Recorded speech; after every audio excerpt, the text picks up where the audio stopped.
ഒരാളും പാർട്ടി വിട്ട് പോകരുതെന്നാണ് ഞാൻ ആഗ്രഹിക്കുന്നത്. കാരണം ഇപ്പോഴത്തെ പാർട്ടിയുടെ സ്ഥിതി വളരെ ബുദ്ധിമുട്ടുള്ള. ഞാൻ കോൺഗ്രസ് പാർട്ടി തന്നെ ഉറച്ചു നിൽക്കാൻ ആഗ്രഹിക്കുന്ന ഒരാളാണ്. എന്നെ ഇനി വേണ്ട എന്ന് പാർട്ടി പറഞ്ഞാൽ മാത്രം ഞാൻ വീട്ടിൽ പോയിരിക്കും എന്നല്ലാണ്ട് വേറെ ഒന്നുമില്ലെങ്കിൽ എനിക്ക് പോകാൻ താല്പര്യമില്ല. അപ്പം നമ്മുടെ കുടുംബം നിർബന്ധിക്കുമ്പോൾ നമ്മുടെ മനസ്സ് വല്ലാണ്ട് വിഷമിക്കും. പക്ഷെ ഞാൻ പറയില്ല മോളെ, മുത്തച്ഛൻ ഉള്ള സമയത്ത് പോലും ഞാൻ അപ്പം അതുകൊണ്ട് ഞാൻ ജീവിച്ചിരിക്കുന്ന കാലത്തോളം ഈ പാർട്ടി തന്നെ നിൽക്കട്ടെ. കാരണം ഒന്നുമില്ലെങ്കിൽ വീട്ടിൽ പോയിരിക്കാം അന്തസ്സോടിട്ട്. എനിക്കൊരു ക്രെഡിബിലിറ്റി ഉണ്ട് ആൾക്കാരുടെ, അത് കളയാൻ എനിക്ക് ആഗ്രഹമില്ല. മകന് ഇപ്രാവശ്യം സെലക്ഷനോട് കൂടിയിട്ട് മതിയായി.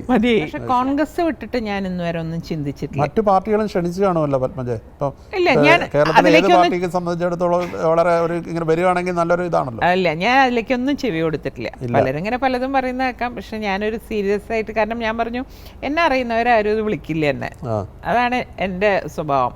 അപ്പം എല്ലാവരും ചോദിക്കും ഈ ഉറച്ച തീരുമാനമാണോ പറഞ്ഞു. ഞാൻ പറഞ്ഞു ഉറച്ച തീരുമാനം, ഞാൻ ദൈവവും ഇതൊന്നും അല്ലല്ലോ, സാധാരണ ഒരു മനുഷ്യ സ്ത്രീയാണ് ഞാൻ. അത്രയും ഞാൻ പറയുമ്പോൾ എല്ലാവരുടെ വിചാരം ഞാൻ എപ്പോൾ പാർട്ടി മാറുന്നത്. അപ്പം ഞാൻ പറഞ്ഞു എൻ്റെ അച്ഛനെ വേദനിപ്പിച്ചതാണ് എൻ്റെ ജീവിതത്തിലെ ഏറ്റവും വലിയ സങ്കടം. ആ അച്ഛനെ വേദനിപ്പിച്ച് ഞാൻ പോയിട്ടില്ല, കോൺഗ്രസ്സുകാരെ ഉറച്ചു നിന്നാണ്.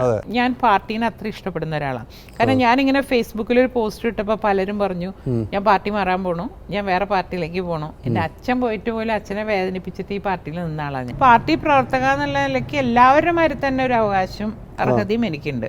പിന്നെ ഇങ്ങനെ തോറ്റ ഉടനെ പോയി ഒരു വേറൊരു പോസ്റ്റിലേക്ക് ട്രൈ ചെയ്യാന്ന് പറഞ്ഞാൽ അതൊരു മോശം കാര്യമായിട്ടാണ് ഞാൻ വിചാരിക്കാറ്. നമ്മൾ ലീഡർഷിപ്പിലിരിക്കുന്നവർ ചില തീരുമാനങ്ങൾ, ഉറച്ച തീരുമാനങ്ങൾ എടുക്കണം.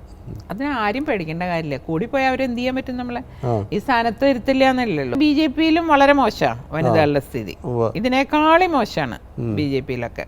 അതിലും ബെറ്റർ കോൺഗ്രസ് തന്നെയാണെന്ന് ഞാൻ എപ്പോഴും പറയും. ശക്തമായിട്ടുള്ളൊരു നേതൃത്വം ഇപ്പൊ തൃശ്ശൂരില്ല. ഞാൻ നിന്ന ഒരു 10-15 കൊല്ലത്തേക്ക് പിന്നെ നോക്കണ്ട. ഞാൻ കാരണം എല്ലാവരും സഹായിക്കാൻ ഒരു മനസ്സുള്ള ആളാണ് ഞാൻ. വ്യക്തിപരമായിട്ട് എന്തോ സുരേഷ് ഗോപിക്ക് ഒരു വിമുഖത ഉണ്ടായിരുന്നു പത്മജക്കെതിരെ മത്സരിക്കും. സുരേഷ് ഗോപി എന്ന് പറയുമ്പോൾ പാർട്ടി നോക്കാണ്ടിരുന്നാൽ എനിക്ക് എൻ്റെ ഒരു ബ്രദറിന്റെ മാതിരിയായിരുന്നു. അപ്പൊ അങ്ങനെ ആൾ നിന്നപ്പോൾ എനിക്ക് മനസ്സായിട്ട് ബുദ്ധിമുട്ടുണ്ടായി. പക്ഷെ പിന്നെ നമ്മള് പാർട്ടിയല്ലേ, പാർട്ടി എന്ത് പറഞ്ഞാലും അതില് സ്വന്തം അച്ഛനായാലും ചിലപ്പോൾ നമുക്ക് നിൽക്കേണ്ടി വരും. അത്രയും ഞാൻ വിചാരിച്ചിട്ടുള്ളൂ. പക്ഷെ അദ്ദേഹം ചെയ്യുന്ന പല കാര്യങ്ങളോടും എനിക്ക് യോജിപ്പില്ല. അദ്ദേഹത്തിന്റെ വർത്താന രീതിയോട് എനിക്ക് യോജിപ്പില്ല. അദ്ദേഹത്തിന്റെ രീതികളോട് എനിക്ക് തീരെ ഇതില്ല. കാരണം വർത്താനം പറയുന്ന രീതി നമ്മളൊരു മാടമ്പി ലൈനാണ് ആളുടെ. അത് ശരിയല്ല. അത് ശരിയാ, അതും ശരിയല്ല. പ്രതാപനെ പറ്റി ഒന്നും പറയാൻ ഞാൻ ആഗ്രഹിക്കുന്നില്ല. MP എന്നുള്ള നിലയിൽ അദ്ദേഹത്തിന്റെ പ്രവർത്തനം അതിപ്പോ ഇലക്ഷൻ കഴിയുമ്പോൾ പറയാം. നിങ്ങൾ സഹോദരങ്ങൾ തമ്മിൽ എങ്ങനെയാണ്, ഇണക്കവും പിണക്കവും ഉണ്ടോ? ഇടയ്ക്കിണങ്ങും, ഇടയ്ക്ക് പിണങ്ങും. ഇപ്പൊ ഇണക്കത്തിലാ? കുറച്ചു കാലമായിട്ട്. കാരണം എനിക്ക് ഇതിനിടയ്ക്ക് 1-2 പ്രാവശ്യം തീരെ വയ്യാണ്ടൊക്കെ വന്നു. അങ്ങനെ ഒരു ഇതൊക്കെ അങ്ങനെ വന്ന സമയത്ത് ആൾക്ക് ഭയങ്കര സങ്കടമായി. പിന്നെ വരും. പക്ഷെ രാഷ്ട്രീയമായിട്ട് എനിക്കറിയില്ല, എപ്പോൾ വരുമ്പോഴും ഞങ്ങൾ പിണങ്ങും.